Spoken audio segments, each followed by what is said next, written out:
So our main theme for the day is guidance, and so that's the topic that we can start off with, and then at some point I'll just open it up for questions. If any of you have anything on your heart, or if there's anything related to what I've shared that triggers something for you that you want to express or ask more about, then you're very welcome. I'm just here at your service. And today is, like every day for me, it's just guided. It's purely guided by the Spirit. So I'm not in charge. And that's why I can feel very relaxed, and I don't feel any kind of pressure that I personally have to do something. And this is the goal, really, for all of us, is to come into this experience of knowing we're sustained by the love of God.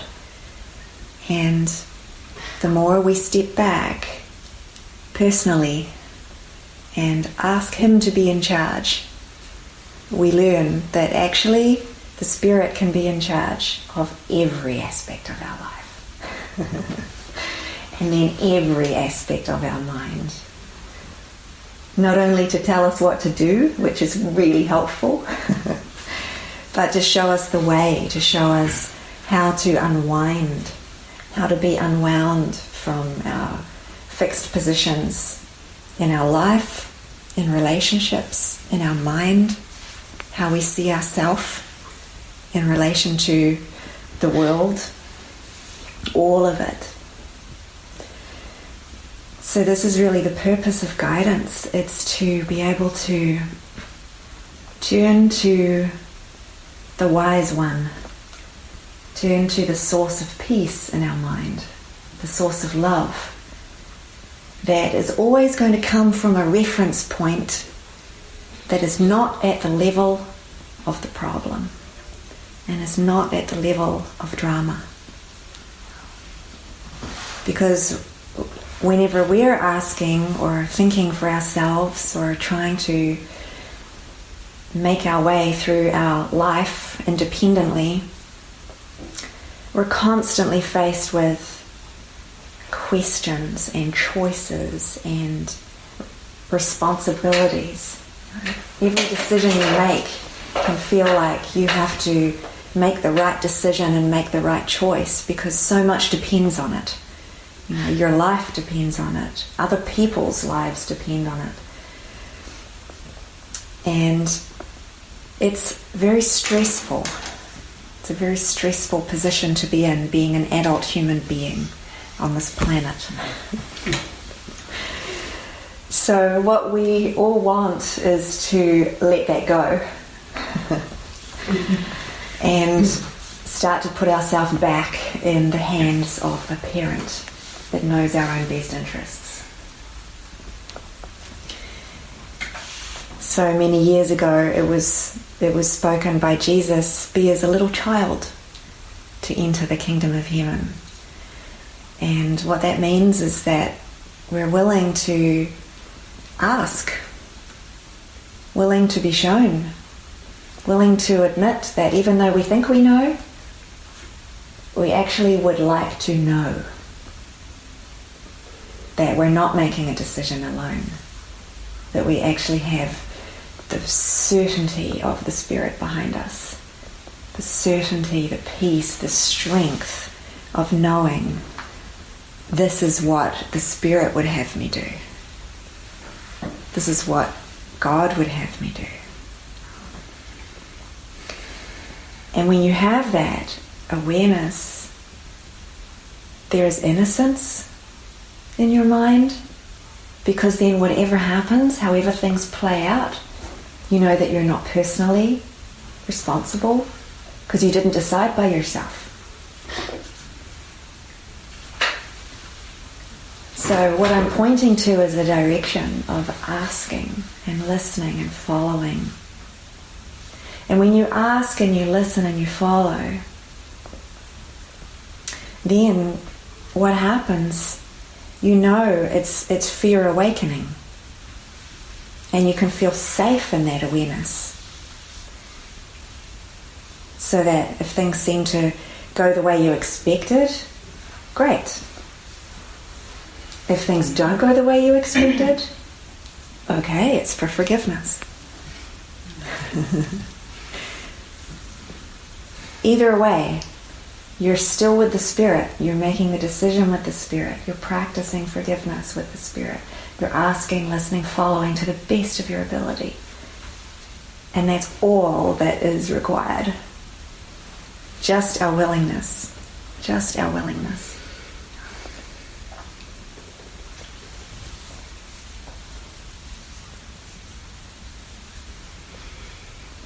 And when we're learning to live this way, from our source, for our source, for this relationship with God, then the whole purpose for the world changes. And the way you think about the world changes. You no longer want to get something from it, because you no longer need it to be a certain way for you. So it's a way of really letting it off the hook. Freeing it up from all this pressure and need. Because the more you can turn to the Spirit for your guidance, for being shown, for being provided for, then you're turning towards a source that is without limit. Without limit. This is divine providence. And it takes a lot of training, mind training, and trust and faith to have this turnaround in our mind away from believing I've got it, I'm doing it, I'm responsible, I'm thinking for myself. We've been doing this for lifetimes, if you believe in lifetimes. And if not, definitely this lifetime. So it's like a whole turnaround for our mind to learn to listen and ask more and more, to the point where it's in every moment.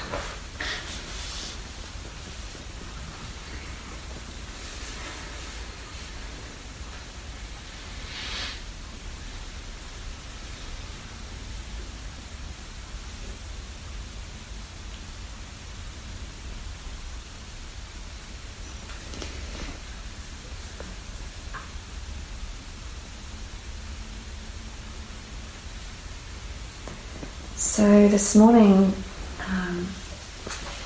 the lesson is, there were two lessons from the Course that were coming to my mind to share. Because both of them are amazing, like they all are, and really clear about this position that we want to be in, and then the purpose, the deeper purpose of it. So I'll start off with the lesson 328. I choose the second place to gain the first. Can everyone hear me okay? I choose the... Yeah. I choose the second place to gain the first. So there's first place and then second place. Like if you're running in a race, there'd be, if you're the winner, you're first place. And then the person who comes second, and then third, fourth, fifth. You understand? Mm-hmm. So I choose the second place to gain the first. If there's anything I share that, thank you for speaking up, that you can't understand, or if you can't hear me very well, just let me know. What seems to be the second place is first. For all things that we perceive are upside down until we listen to the voice for God. It seems that we will gain autonomy, but by trying and striving to be separate, and that our independence from the rest of God's creation is the way in which salvation is obtained. So he's saying that as a human being, you believe you need to be independent, right? Strong, independent, autonomous, think for yourself, be successful, be first in your life or in your world, what you're doing. But he says, yet all we find doing this, if you're really experiencing and trying to be separate from the rest of God's creation, is you find sickness, suffering, loss, and death. And this is not what our Father wills for us. Nor is there any second to his will. To join with his will is to find our own. And because our will is his, it is to him that we must go to even recognize our will. And then the prayer. There is no will but yours. And I am so glad that nothing I imagine contradicts what you would have me be. It is your will that I be wholly safe, eternally at peace, and happily I share that will which you, my Father, gave as part of me.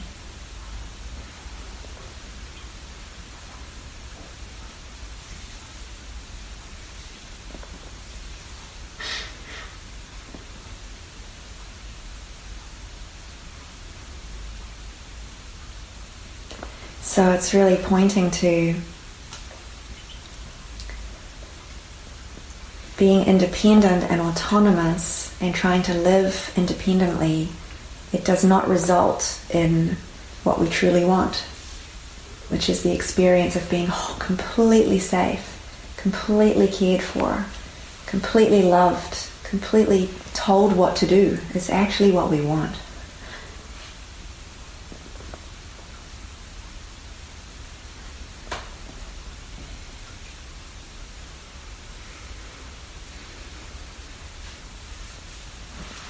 And this other lesson is lesson 50. I am sustained by the love of God.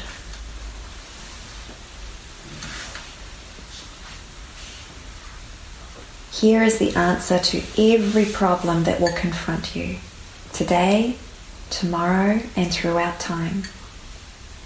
In this world, you believe that you are sustained by everything but God.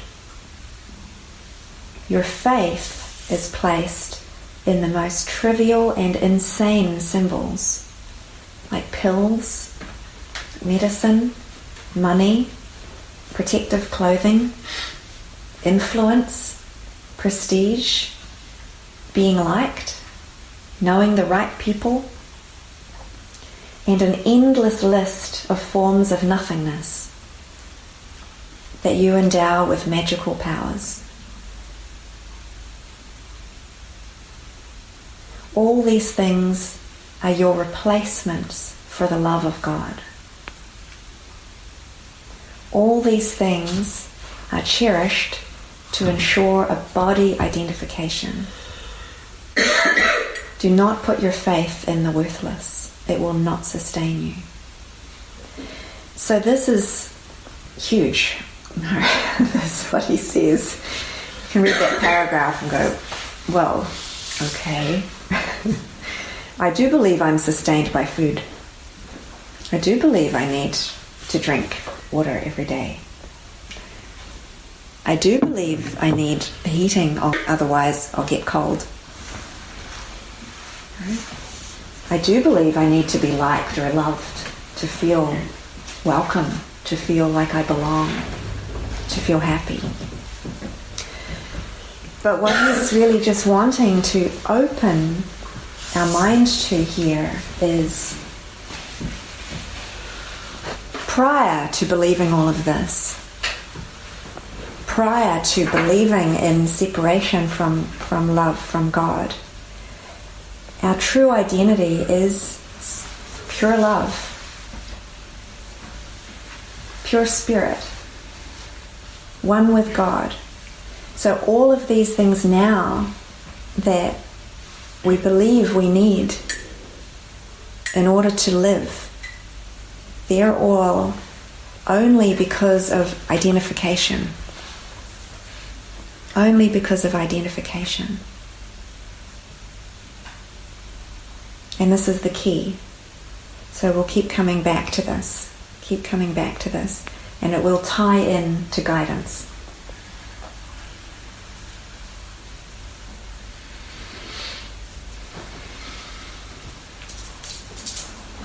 Only the love of God will protect you in all circumstances. It will lift you out of every trial, every difficulty. It will raise you high above all the perceived dangers of this world into a climate of perfect peace and safety. It will transport you into a state of mind that nothing can threaten, nothing can disturb, and where nothing can intrude upon the eternal calm of the Son of God.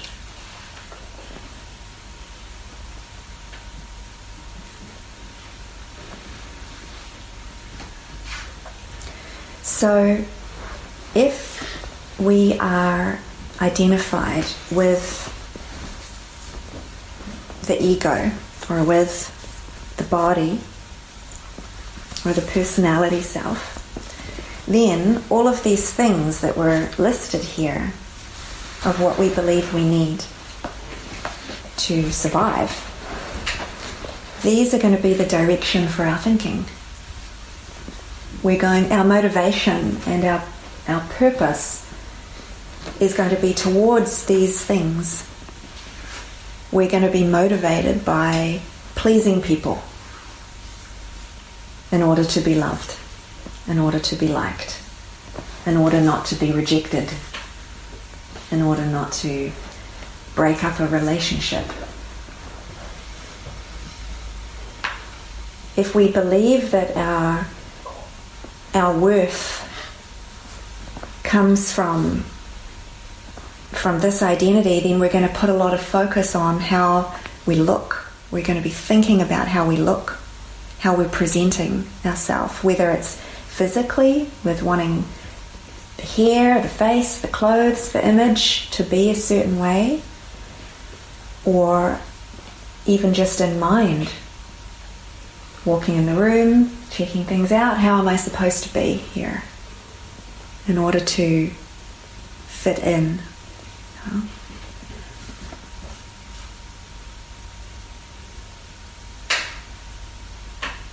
If my focus and my concern and my worry is about my body, then I'm going to be focused on health, food, exercise. And this can become so totally absorbing in consciousness that there's no room for God. Or maybe 5 minutes in the morning, 5 minutes at night.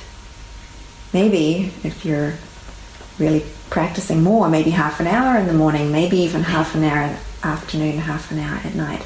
But then hours of time, there's another purpose for the mind. There's another focus for the mind that is not in the direction of the Holy Spirit.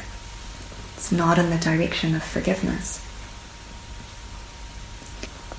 This is important just to be aware of in terms of knowing what is the direction of my mind, what is the direction of my thinking, and what is it that is blocking me from truly knowing who I am and being able to hear and follow, be guided by the voice for God.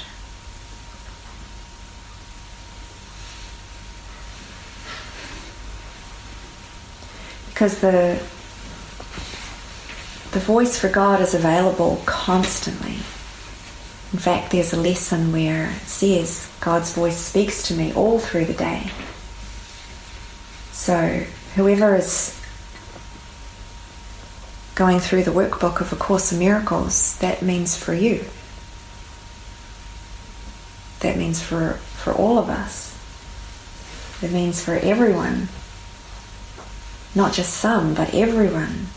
So if God's voice is speaking all through the day, then we have to look really honestly at the direction for our thinking, and truly what is it that we're desiring and putting our attention on.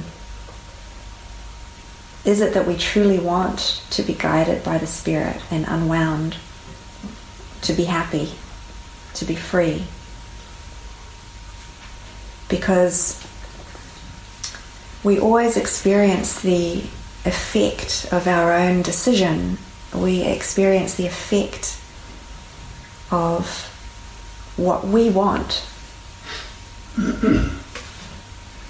If we truly wanted the peace of God, we would have it.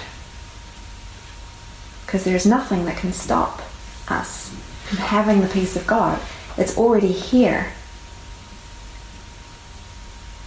It's right here. So in every moment that we truly, 100%, totally want to be in the peace of God, we can be. And then comes the next moment. Same invitation. The peace of God is here. Where am I? Did I stay? Or did I go? Did I go back into this thinking? And immediately get lost into that world again, that identity again. So this is our training, moment by moment. It's a training, a mind training. Where is my mind? Where is my thinking? Who am I? Who am I right now? And is this what I want? Because at every moment we can choose again and come back to what we truly want. And it's pretty amazing that it's so clear where Jesus says, all of these other things, all of when our mind is focused on something else, then they're all just replacements for the love of God. That's all. So in every moment we can just be willing to release the replacement in order to have back what it is that we want.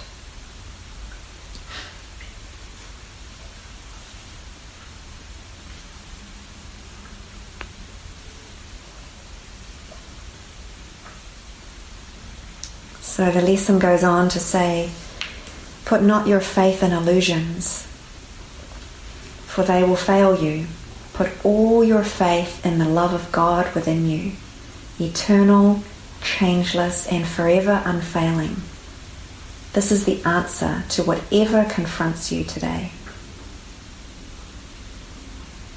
Through the love of God within you, you can resolve all seeming difficulties without effort and in sure confidence. Tell yourself this often today. It is a declaration of release from the belief in idols, which are replacements for the love of God. It is your acknowledgement of the truth about yourself.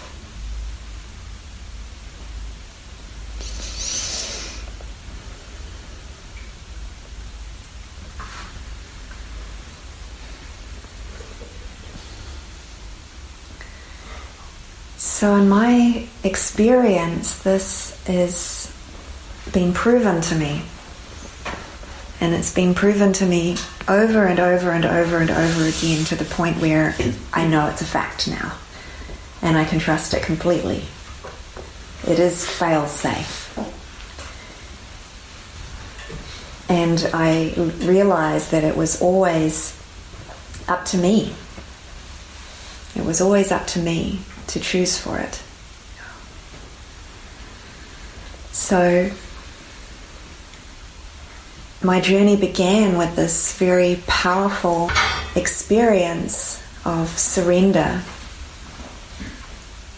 And in that surrender, it was so total. I just fell to my knees. I'd reached that point where I did not want to live life anymore like that. And I think many come to that point. There's just some part of our mind that we're done with. It's like, I can't live with that anymore. Enough. And it was such a big surrender. I was like, I need help. And in that total letting go, like, I can't live without help anymore, I had this experience, revelatory experience of such love that my whole life changed. Because I realized that love had always been there. It was just that I had been oblivious to it. And I realized that love wanted to guide me, wanted to show me my life.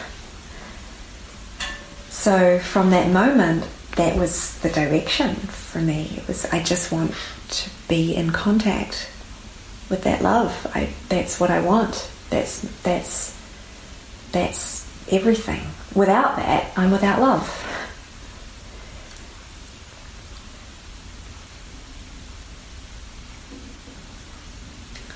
So after that, not long after that, Jesus showed up in my meditation and said, I will be your guide. So I said, okay, that's a surprise, because I wasn't raised with Jesus. My mother showed me a picture of him when I was 15, and I didn't know who it was. But I said, wow, Mum, he has such beautiful eyes. And she was like, oh shit, sorry. I forgot to introduce you to Jesus.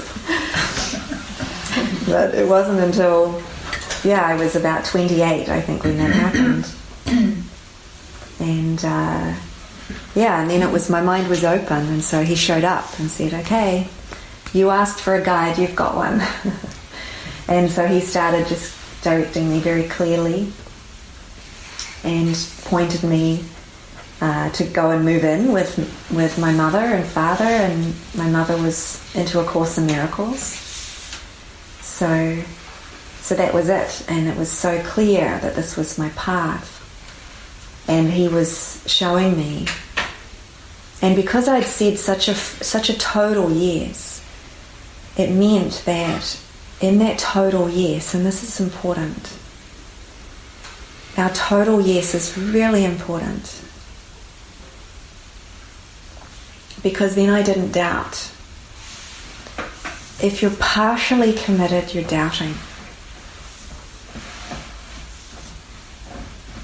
If you're totally committed, your mind is taken beyond doubt. Because our mind is a total experience. In every moment, you're in peace or you're in doubt. It's one or the other. You can't have both. You can't be happy and in conflict. They don't go together. There's the spirit and the ego. There's love and fear. There's two thought systems in the mind. So you can't be partially committed. You're either committed or you're not. Jesus says with faith even, you can't even have a little bit of faith. You have total faith, but you have to realize we have to learn what we're putting our faith in. Until we learn what to put our faith in, we're putting it in things that don't strengthen our faith. So our experience is partial. But we have the ability for total commitment, for a total faith, to be totally happy, to be totally at peace. And we have to learn to make a total commitment over and over and over again until that becomes so consistent that ultimately it becomes a total commitment to God, which is being totally one with God. So we receive a series of opportunities for commitments. in the Course, Jesus describes how there is such a fear of commitment, and it's to do with fear of love. The ego is terrified of commitment, because in total commitment, there is no ego. In total love, there is no fear. So to the ego, total commitment is death.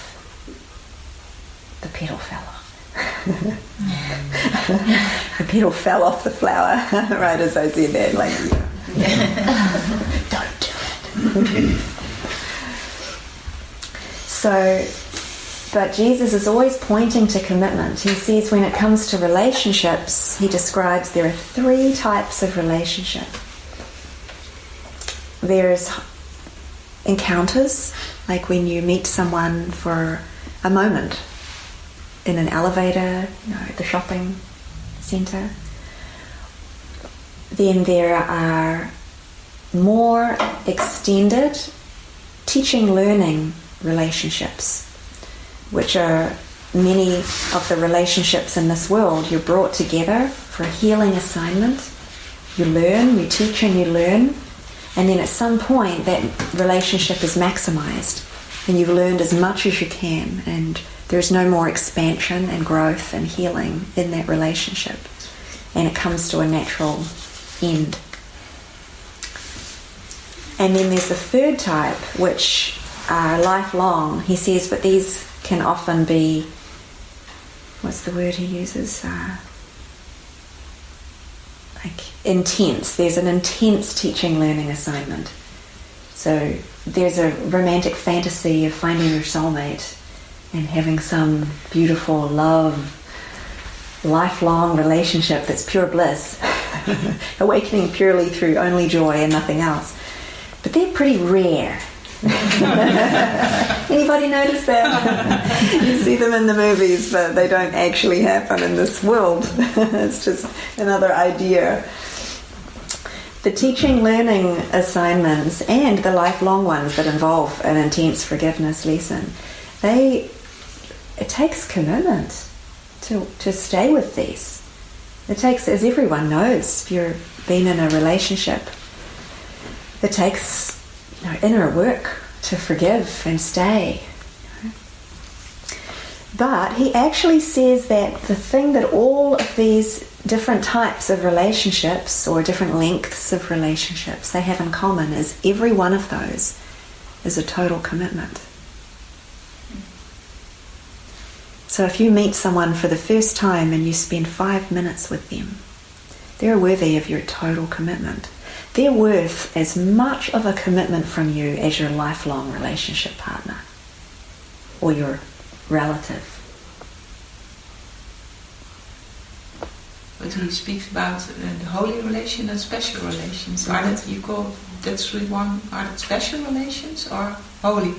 Or what's the difference? Even beyond that, whatever relationships are in your life, they're worthy of a total commitment in your mind. That's the holy meaning, aspect. Yeah. Mm-hmm. Because when you are fully present, when you're fully present with whoever you're with, then your mind is available for healing and being with the Spirit. So that's the key. And then you have the opportunity to meet the Christ in who you're with and be reminded of who you are.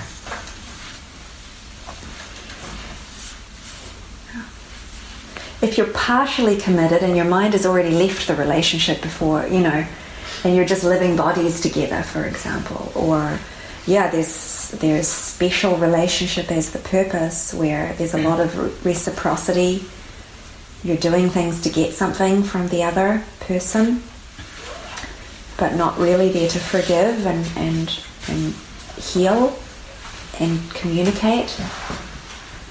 Then there is not a total commitment. So the total commitment is what you bring, and then that's what you have to offer. And then you receive the value. You receive the value of that relationship, because every relationship has a gift in it. It's the opportunity to know who I am. So the question is, am I showing up for that? Being present for that.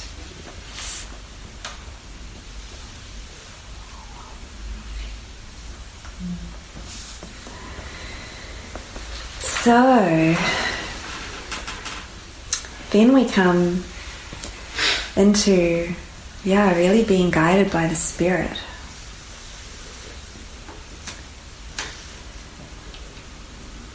Because we have to be so aware of what our commitment is to, which was what you were asking about.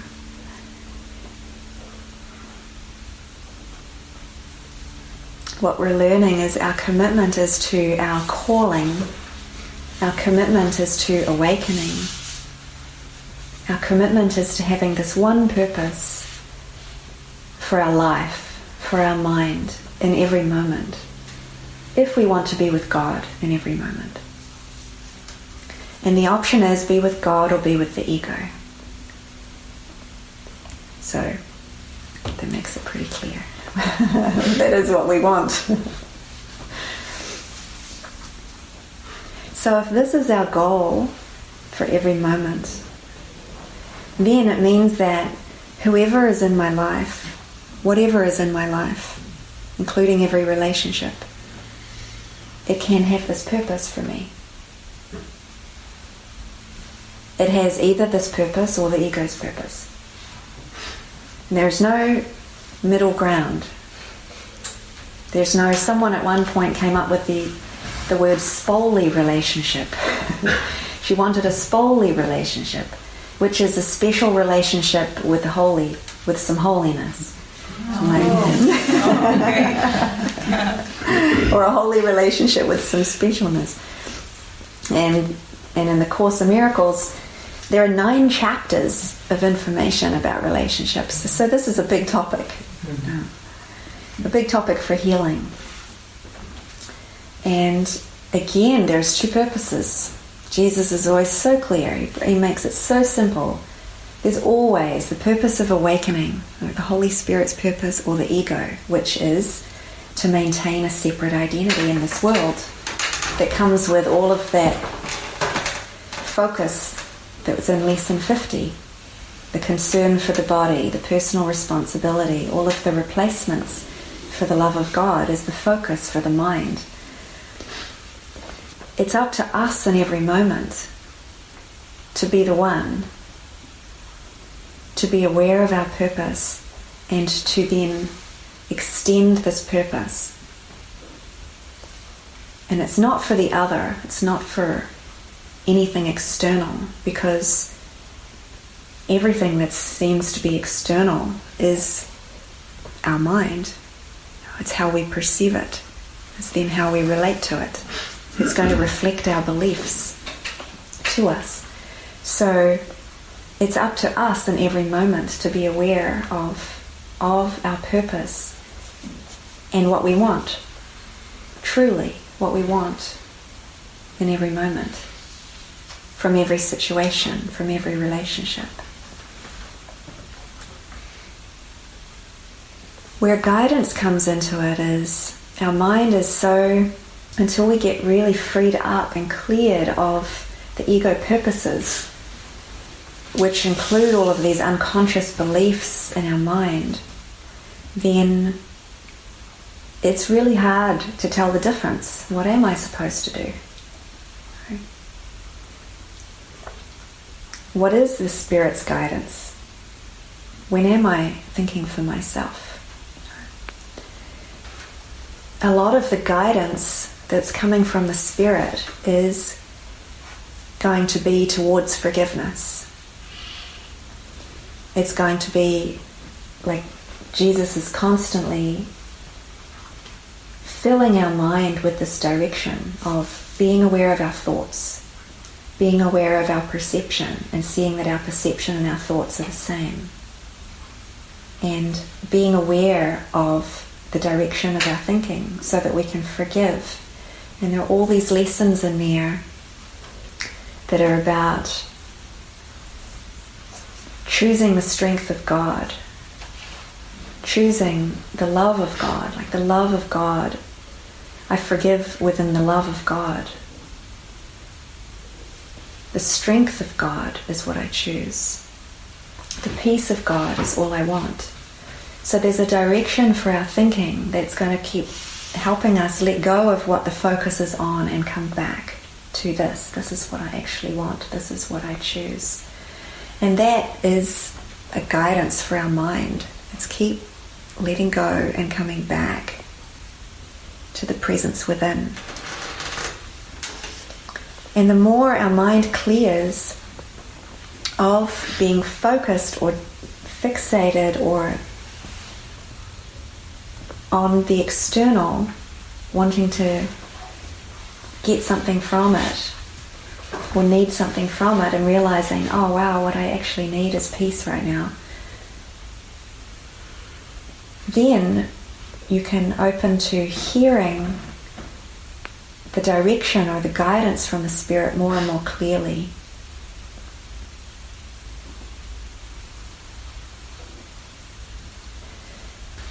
But what I would find sometimes was I would sometimes ask and not hear anything. Other times I would ask and I would hear, and I would journal and write quite often. I found it a really helpful way to get my thoughts out onto paper and to ask and be able to write the answers, because sometimes my mind would be blocking the answers before I could really hear them. But what I found sometimes was that I would be asking and asking and asking and hearing nothing. And then I went, okay, why am I not hearing anything? And then I had to go back to even looking more closely at what am I asking? Why am I asking this? And sometimes I would realize if I wasn't receiving the help I needed, that wasn't really the question I needed to be asking. So if I would take a step back and ask a little deeper of myself, where is this coming from? Oh, it's coming from fear. Okay.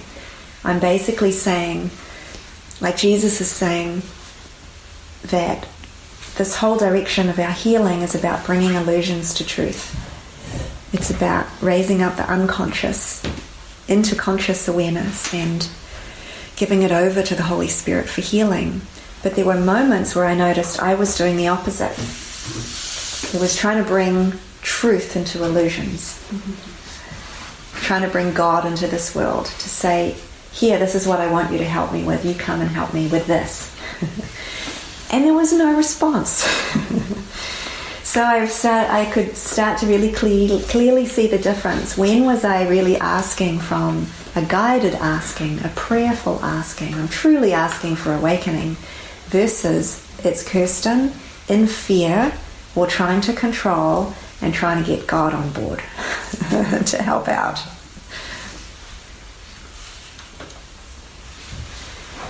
So this is really the direction that we want to keep coming in. It's bringing our mind to the Holy Spirit and then inviting the Holy Spirit in so that the help can be there. But so much of it is about being aware of our own thinking and our own motivations and our own goals and desires, so that they can be released and there's space, and then the light can come back in. And then that light or that voice can guide what is helpful, what is practical.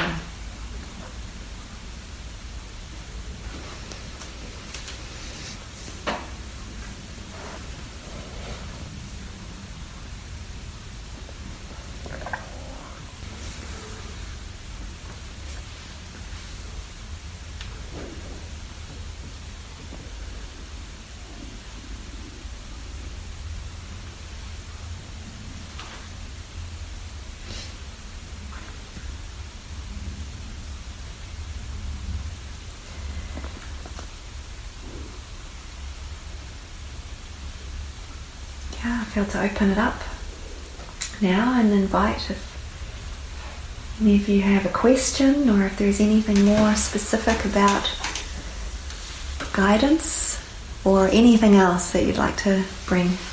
Yeah. Can you describe more specific how you define God, because you're always pointing upwards, and it seems like to me that it's something internal, external too. So it's like you're the child and that's a father, but in my experience it's more like within. So can you talk about that? Sure, yeah. Yeah, I do point that way. I noticed that. That's just what it, to me, it's all symbolic. Yes, God is within, absolutely. It's like when you drop within and drop into that, the peace of God, it is within. But it's really not external or within the body. In fact, you're talking to a part of yourself, but the holy part. Yeah, that's right. So it's really however it resonates. Yeah, God is everywhere. There's nowhere God is not. So it's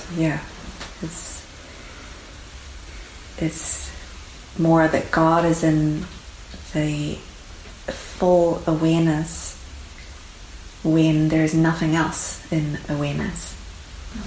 So it's not personal. Yeah.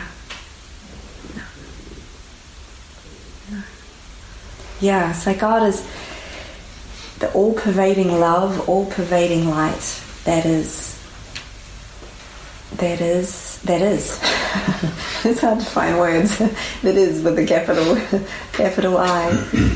And yet when you identify as a human being, then pointing to say God is higher is like saying God is holy, holier than the personal identity.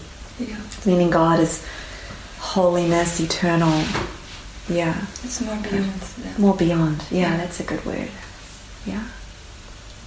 Yeah. But if you find when you're talking about God, you're naturally going this way because it's natural to let your mind be released of everything that seems to be external, to point to that which is within, then that can feel very natural. But just the direction, just symbolically, when I'm saying the father and the child, and pointing to one that's higher, it's pointing towards the recognition that there is a creator and that there is the source of wisdom and source of love that is changeless, that can always be turned to while help is still needed, while the awakening process is still happening. Then it is very wise to turn to that. It can be so subtle where, because it can have mystical experiences or experiences of being one with God that are so full and so complete that you're like, oh, I am God. There is no difference. There is nothing else. And in that knowingness, there's no you in God. But then when there seems to still be an identity that's perceptual, then you could say it's always helpful to be aware that there is one to point to, or a guide available to continue to support the awakening to being in that consistently.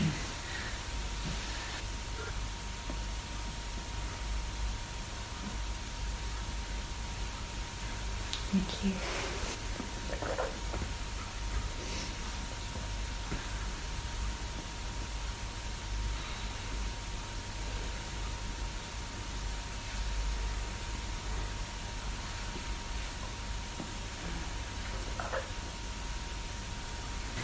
Can you tell us some more about the forgiveness principle?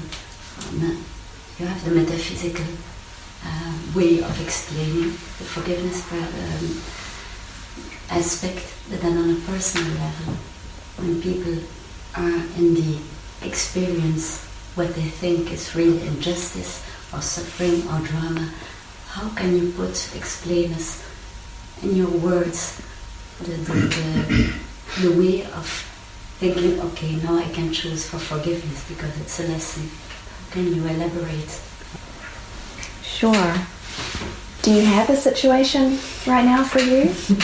Personally, but people are, you have to watch the news or whatever, and people confronted with real dramas, and it's difficult to explain them. The illusion, the identification with everything, but then they really, they are confronted with a drama or situation, and it's always difficult for me. I know, but I cannot put words on it. I cannot understand it then in their level of drama that I witness. Yeah. The knowing and then the experience in life. This great knowledge of the course and the experience when confronted with a great drama, whatever. Suffering, struggle. Yeah. Well, in my experience, when it's come to being with others, when I perceive them struggling with trauma or struggling with suffering, or that they're suffering, then the direction is always for the healing of my mind. So even if I'm not in the moment believing that I'm suffering or dealing with trauma, if I'm perceiving someone else's and then I feel conflicted, then it is my lesson. It is my lesson to bring that back for healing within my mind. And it's to use it for inner inquiry. So I have an example. Yeah, there's many. Let's see if there's another one that comes to mind. But yesterday evening I was watching a movie, and it was a movie, it's a well-known murderer, Ted Bundy. So I was so shocked what I saw, that then you say that it's something that is conflicted in my mind that needs healing. But yeah, there's something like I'm struggling with, like doing the right thing and the evil things that are happening, because you still have the personal choice, I think, to choose the ego or the love way, you see? But yeah, how can I explain? Is there something about evil that you have to forgive? Or not? Yeah. It's all for forgiveness. If the fact of the matter is God is, I'm pointing up there again. God is, then anything that seems to be different to God must be for forgiveness. That's the only purpose that it has. It's coming from a mistaken belief in separation from God. And that mistaken belief spins out and has projected and splintered into all of these different scenarios. What you see on the news is a perfect example. Drama, conflict, suffering, drama, conflict. Ted Bundy, that's his name? Drama, conflict, murder, darkness. All of this, you could say, Jesus describes the world was made in hate. It's a little different to some of the philosophies, as if God created the world. No, Jesus says the world was made in hate. And you have examples like this that prove, okay, I think Jesus is right about that. It was made in hate. And so now the Holy Spirit's purpose is forgive. So forgiveness is coming right up to this purpose of the ego, to undo and dissolve away this purpose of hatred this purpose of death, this purpose of attack, this purpose of the belief in murder, which goes back ultimately to the belief I can separate from God. That is a death.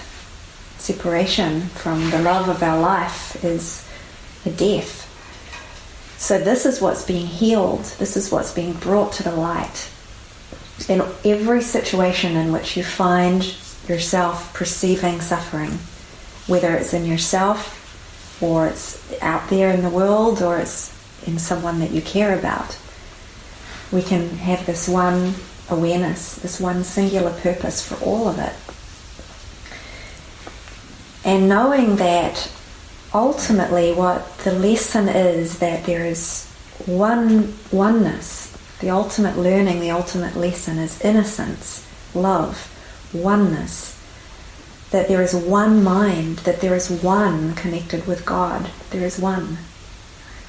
So we're actually healing the belief in separate minds and separate people, separate purposes. Everything that seems to be splintered into multiple is all being pulled back and forgiven and healed.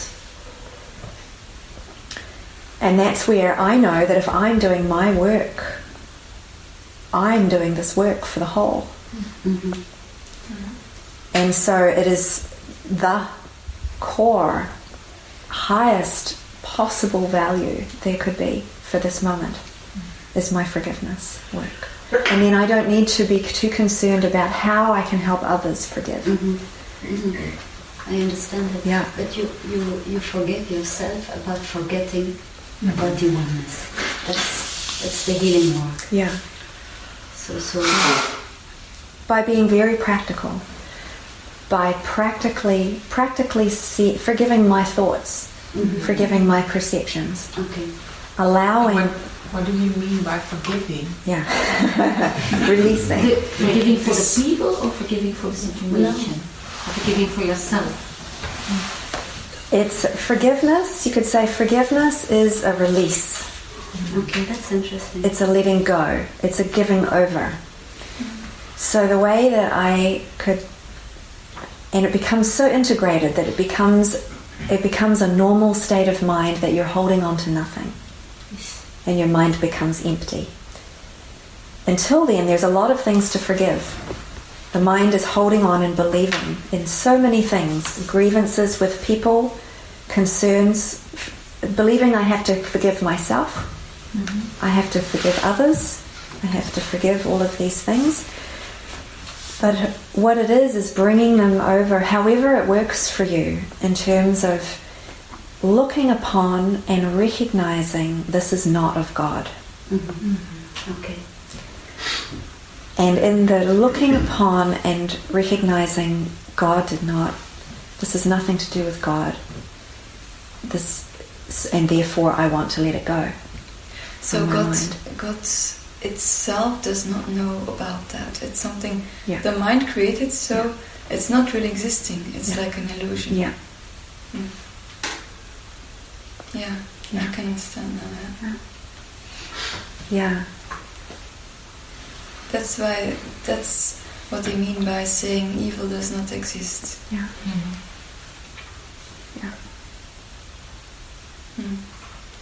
Ego creates it.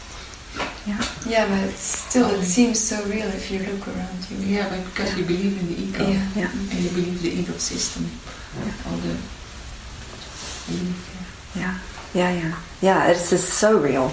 And that's where we have to be so practical and authentic with what we believe, what we perceive, what we feel. And in my experience, this forgiveness work, like if, for example, there's something that was disturbing my peace of mind, I have to try to think of something.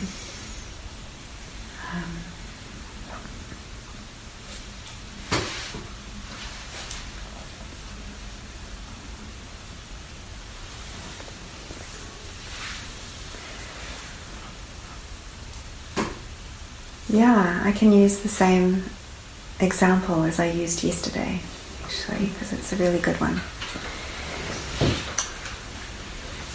when I was first into A Course in Miracles, I'd had a head injury with brain damage, and I'd come to a crashing halt. That's when my life came to a halt.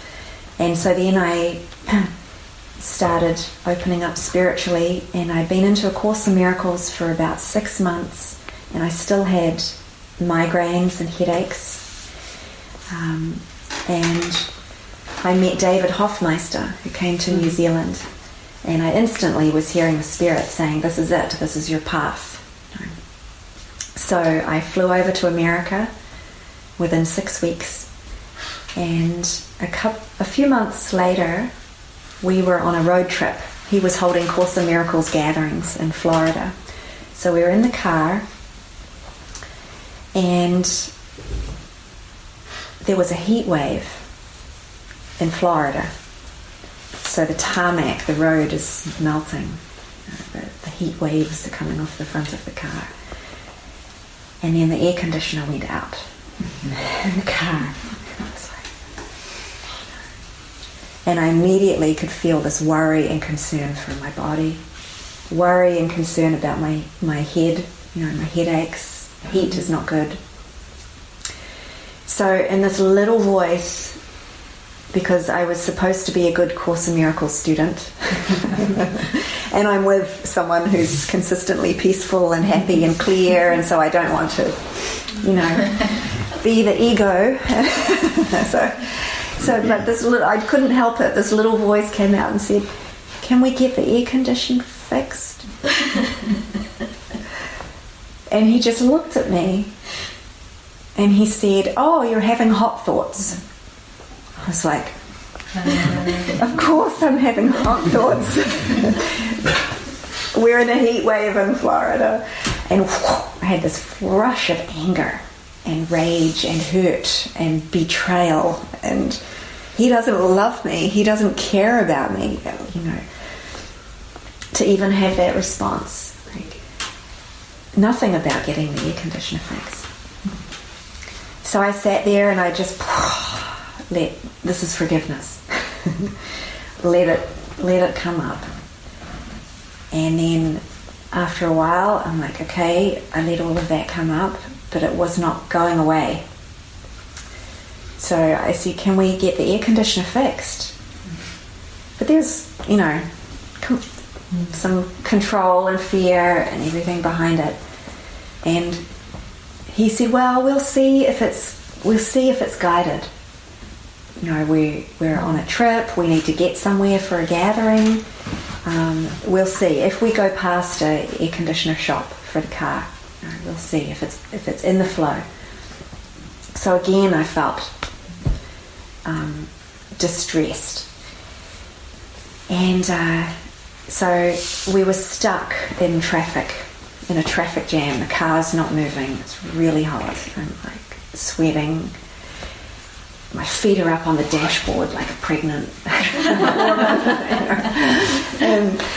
And I was suffering, completely suffering. So I'm like, okay, Jesus, help me here. I need to forgive. I need to practice forgiveness. And so this is the work that I did in this moment, and over and over and over again with different situations in the years to come. I had to start with my perception. So it's about going down into the mind to get down to the core identity. Because I looked at David, he was happy. He was fine. There was some sweat, but he was happy. He was completely unaffected. So I knew in that moment that I was right about my upset, but it was egoic. And there's a question that we always asked in the Course: would you rather be right or happy? Exactly. He was happy. So I knew I was willing to be wrong. Damn it. So I started with my perception and my thoughts to be able to come down. I'm like, okay, here's the situation. I'm stuck in traffic in a heat wave with no air conditioning. It's really hot. I'm sweating. Okay, that's what the situation is. That's my perception of the situation. what are my thoughts? They're attack thoughts. They're all attack thoughts about heat, about David, about the car. I could see my thoughts. He's cheap. He doesn't want to spend money. No. He doesn't care. Just lots onto him. And then onto Jesus. Why are you doing this to me? Why am I even here in America? I hate America. I'd rather be in New Zealand. So I let all the attack thoughts come up. This, again, is forgiveness. Just let them come up to the light with the willingness to be healed of these, to release them, to get them at least out of my stuck state into release. So the direction is I'm bringing these up to let them go. And then the emotion down under that. How do I really feel? And at first I could feel anger and resentment. But then under that, when I really asked, how do I really feel? I felt this sadness of not being loved, not being cared for. And worry, fear. I was afraid of. And so once I could get it, because the anger's on the top, it's part of the defense. So I could drop down to underneath the fear, and then it's like, okay, there's real concern, real fear. That's what everything else is on top of. And this is the way Jesus is teaching us about our mind. It seems as if the external world is doing this to me.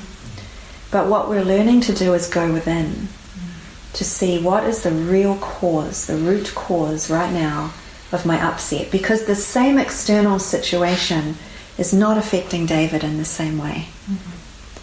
So it cannot be that it's the external world. It has to be that there's something core underneath for me to forgive. So underneath the emotion, I could get down to the core belief, the beliefs in my mind. What do I believe? What do I believe about myself, about the world, about who I am? What is all this proving to me? And I could see, I believe that I'm damaged, that I have brain damage, that I can be hurt by heat, that I'm this body, that I'm a victim of this world, that I'm trapped in a situation where I don't want to be.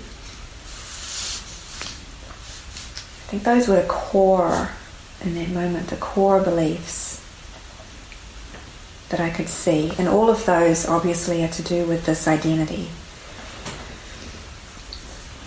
And when I could get down to those core beliefs, and that the heat is causative, the sun is causative, then I had to be willing to let those go. And this is where the real work is. Because underneath belief is desire. And either our desire, what I want truly, is the peace of God, or it's for something else. And in that moment, did I want the peace of God, or did I want the air conditioner to be fixed? Believe me, I wanted the air conditioner to be fixed. Did I want the peace of God, or did I want to not be in Florida? I wanted to not be in Florida.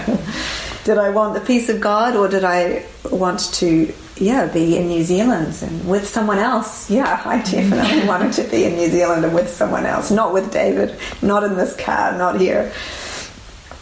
So the desire is what's holding it all. There's a grip in the mind. I'm right about this. And what I want is strong. So I had to be willing to question these beliefs and redirect the power of my mind towards forgiveness, towards letting go, away from holding on, to believing and holding this whole world in place right now as my experience. So one by one I went through them.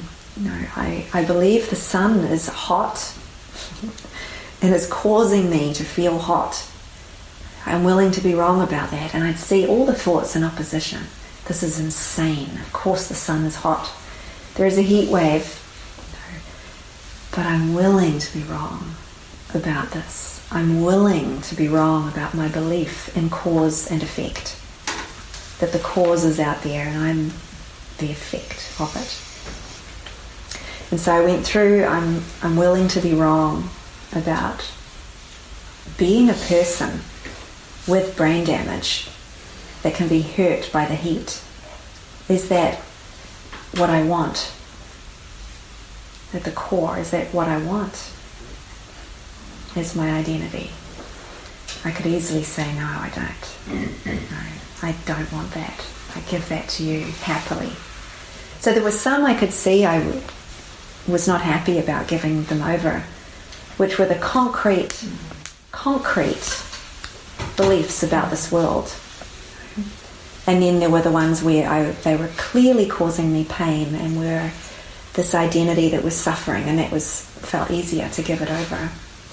But this is what's being forgiven from our mind. It's the belief this world is real, and this is how I'm being shown my belief in this world being real. It's science. No, we have to forgive science. We have to Newtonian science. Now quantum physics has come along and helping us really realize, something, truth.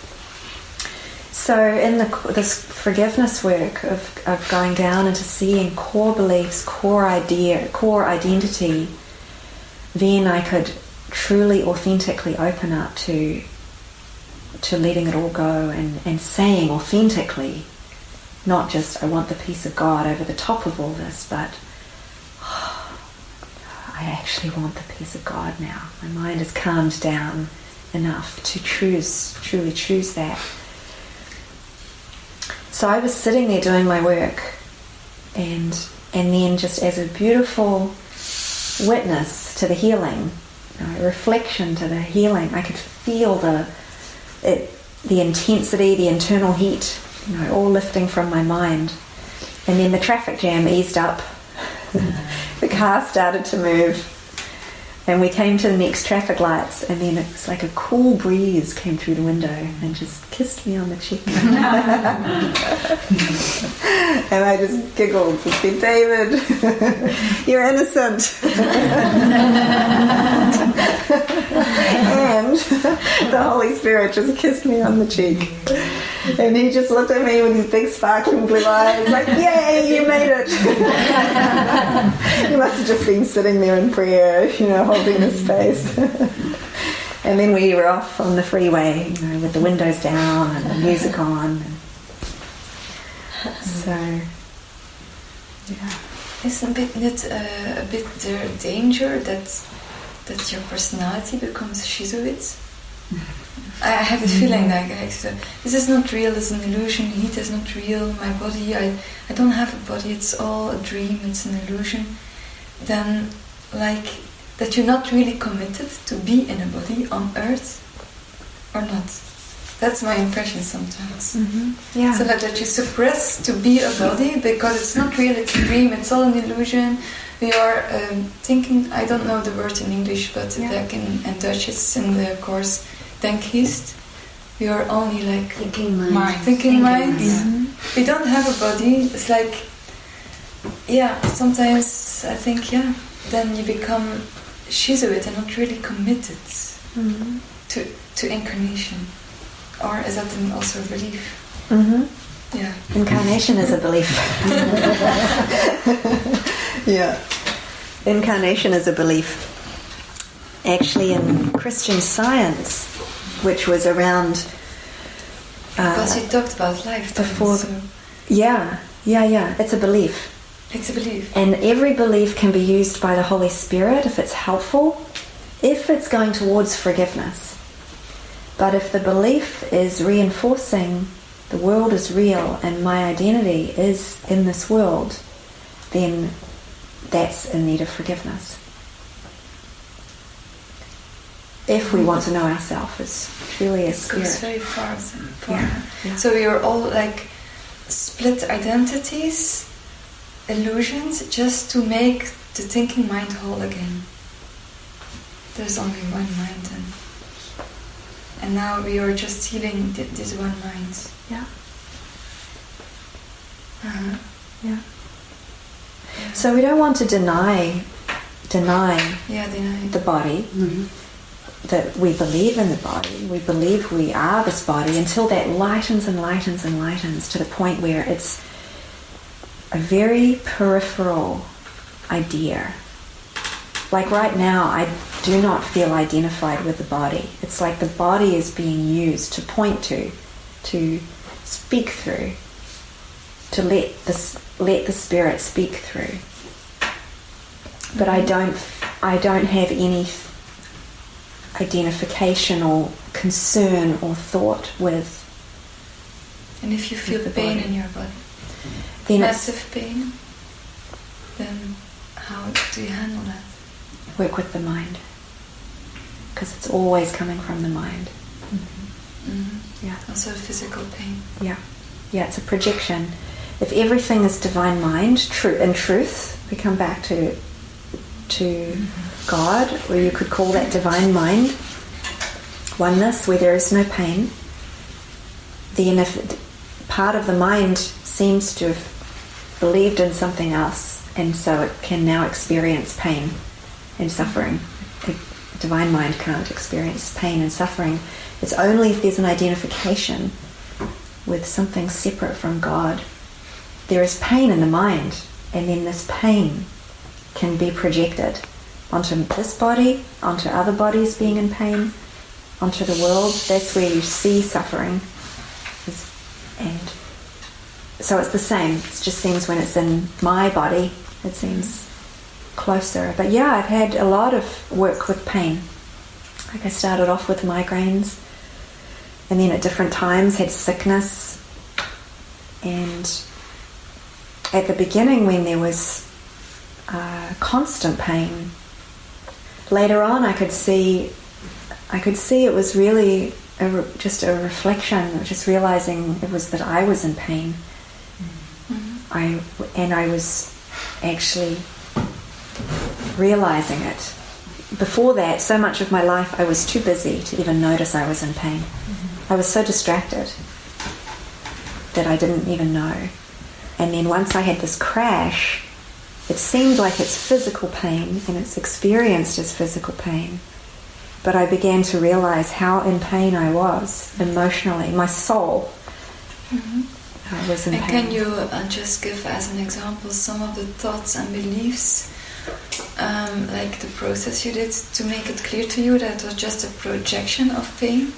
So just for myself, because I'm a bit stuck or lost in this, I can imagine mentally what you're saying is true. And pain is a projection of the thinking mind. But then like it stops. I cannot go beyond to the beliefs and what's under that. And the beliefs, it's like it's blocked. Yeah. In the moment when there's something there and there's a real motivation, like in the car, I was so motivated to be free of the pain that I could open up and say, I want to know, I want to see. So in that moment, it's like a prayer. It's like a prayer, and to just go, okay, what is it? What is going on in my mind? What do I believe? So it's not like it's not a mental. It's not a mental thing. Yeah, okay, it's I understand now. Yeah. It's like an experiential, help me see what I believe that's causing this pain.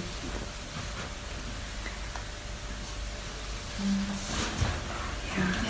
And it's important. I'm glad you bring that up. Yeah, you made an opening now, so that's good. Thank you.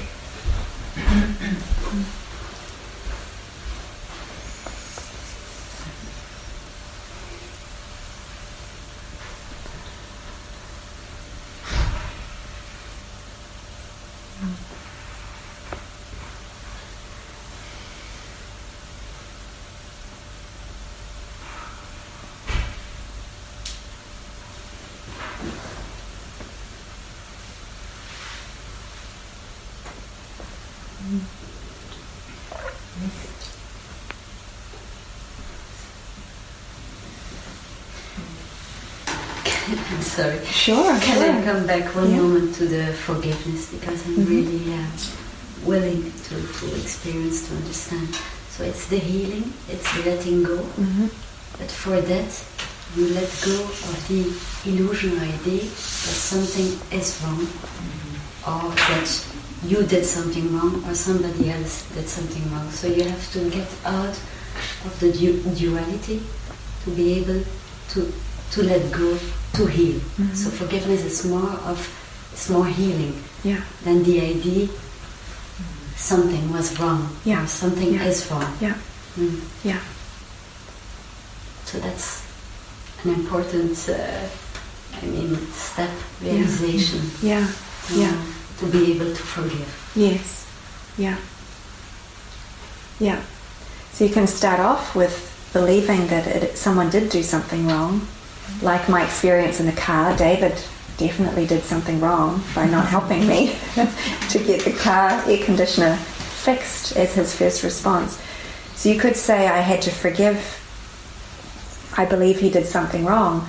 But when I did my inner forgiveness work, I realized he didn't do anything wrong.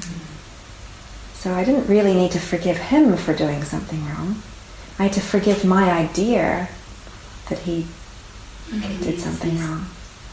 Because everything is always there for you. For the forgiving process, the healing process. Everything. And then you can be helpful, like you were even saying for your friends, or how do you communicate about this? And really we're called to just be a demonstration of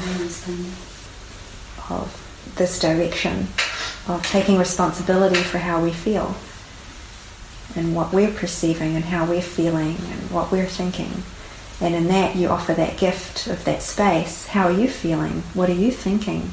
What's in need of healing? Is your offering to them, rather than thinking I need to know how to help them. It's more you can offer the space to say, what do you want to bring up, for healing? And there's a beautiful section in the Course, so much about the healer and the true healer and how to heal. And the answer is always that it is the presence of the Spirit that is the healer. It is the presence of love that is the healer. So we can really relax with that we don't need to know how to help others. Very helpful. Glad I asked. The most helpful thing we can do is say, I don't know how to help, but I'm here. And that takes a commitment as well, to not jump in and help and fix. It's like, you tell me, you bring it to the light. By sharing it with me, and then the healing happens often. And then if there's some words of wisdom to come through you, they come. Exactly. But can I also ask something? I just see, did you have And how do you do it to give forgiveness? Is it only the words, the thinking of it? How do you do it? Yeah. That, as I was describing, just my willing, it's like a direction. You could think of forgiveness as being a direction. So the words themselves don't matter. Okay. It's just a feeling. Exactly. It's like a prayer or a feeling or a direction. I don't want to hold on to this thought anymore, or this expectation anymore, The expectation. or this, or my idea of you anymore. I don't want to hold on to that anymore. I want to let it go. So that's forgiveness. It's a direction of I'm willing to let go of these thoughts. So however it works for you. In the Course, it's described... you don't have to pray like in normal Christian things. No, it's however it works for you. But it's a direction of being released, of releasing. And in that, you're opening up or welcoming a different perception. Like, how would the Spirit perceive this? Or how does love see this? And I won't mentally try to Seeing it do that myself, but it's seeing it differently. Yeah. And the way to see it differently is by saying, well, this is the way I see it now, and I'm not happy with the way I feel now, and so I want to let this go so I can see it differently. Yeah. So I would do all kinds of different things with practicing forgiveness. Sometimes I would say, here, Holy Spirit, I give this to you. Or Jesus, or light, whatever works. Or if I was journaling and writing, I would have the very clear purpose of, if I write down what is disturbing me, that I'm writing it down because I want to give it for healing. And so any thoughts I would write down, it would not be to hold on to them or be right, but it would be to identify them and say, as I write this down, I'm letting it go. I'm burning it. Yeah, exactly. Yeah.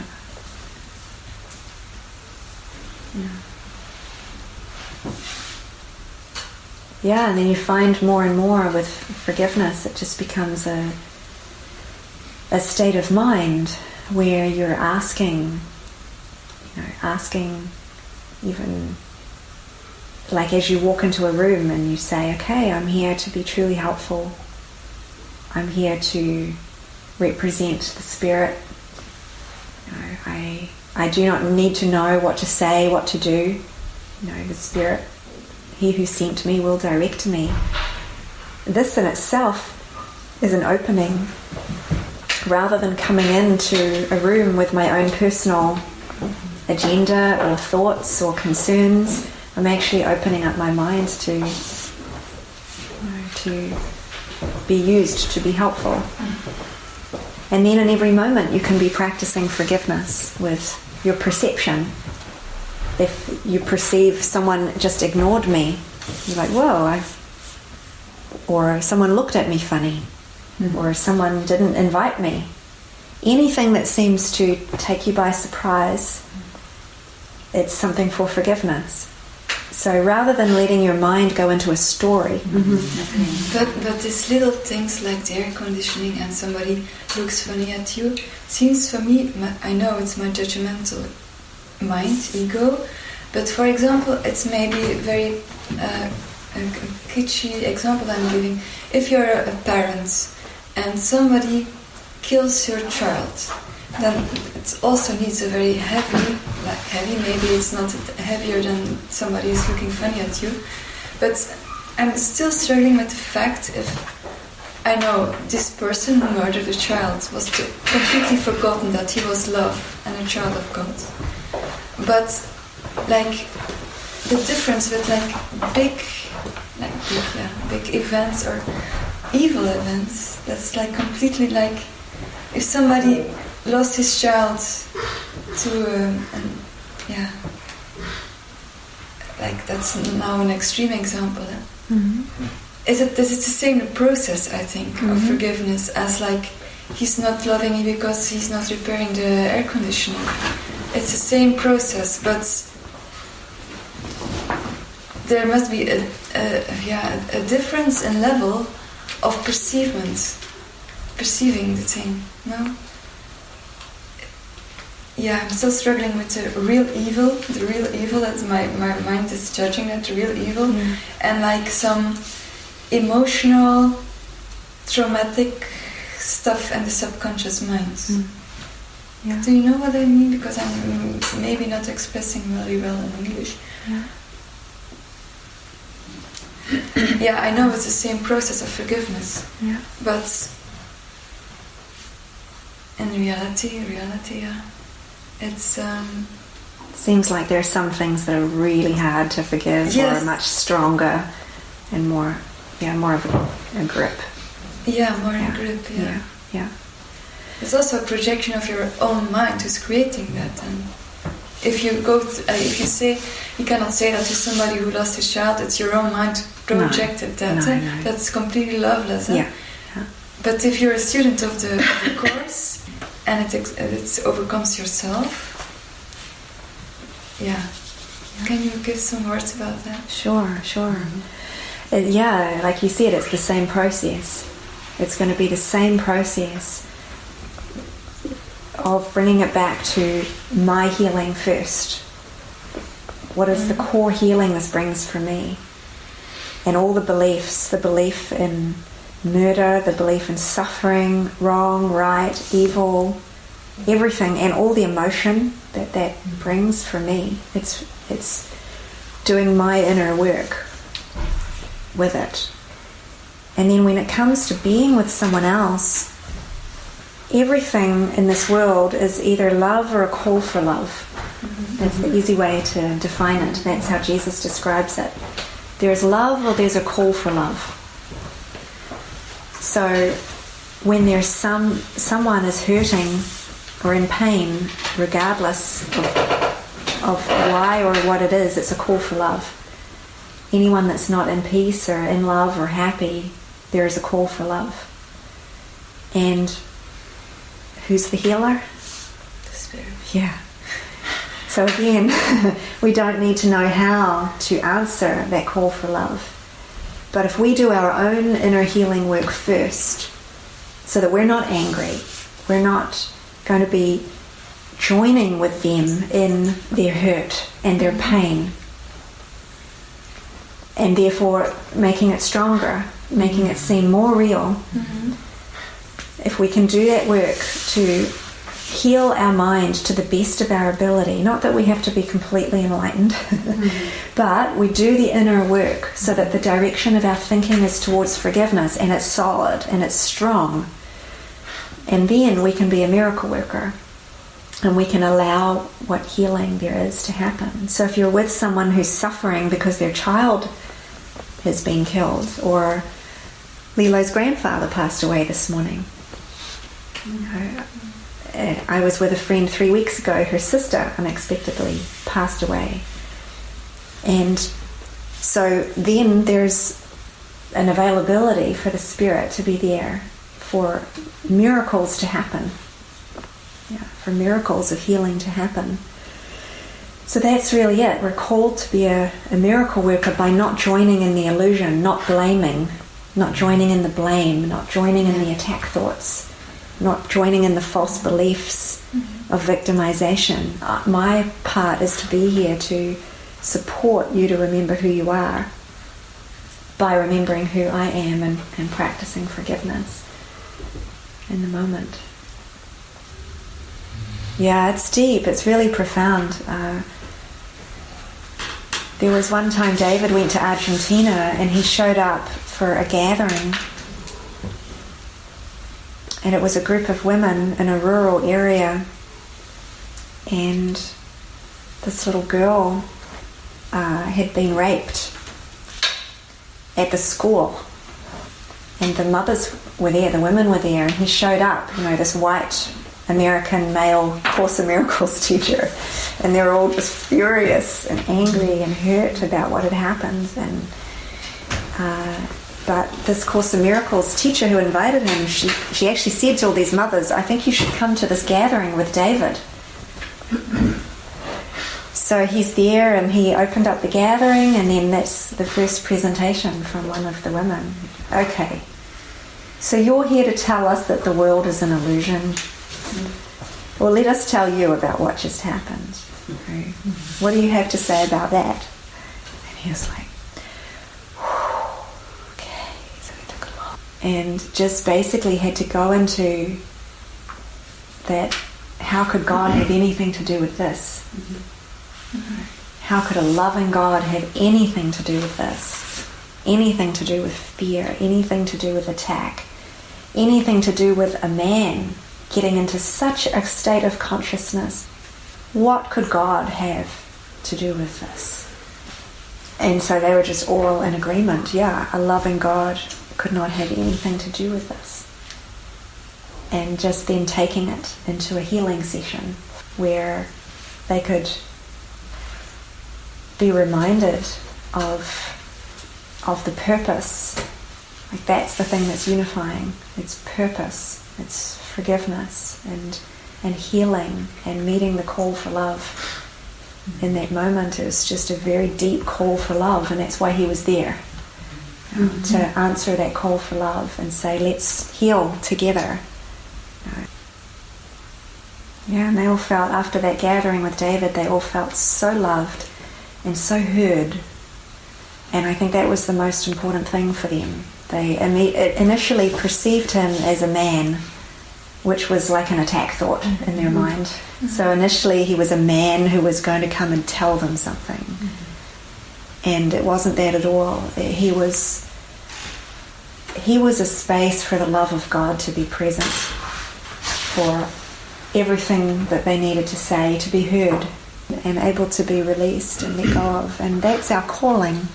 That's really our calling, to be that for one another and for those in our lives. So, to be that and only that, and that's what I've found. It's like the more I can really learn to step back, and I don't need to know. I just do my inner work, so my mind is clear and available. And then it's just such an honour to then witness the healing that happens.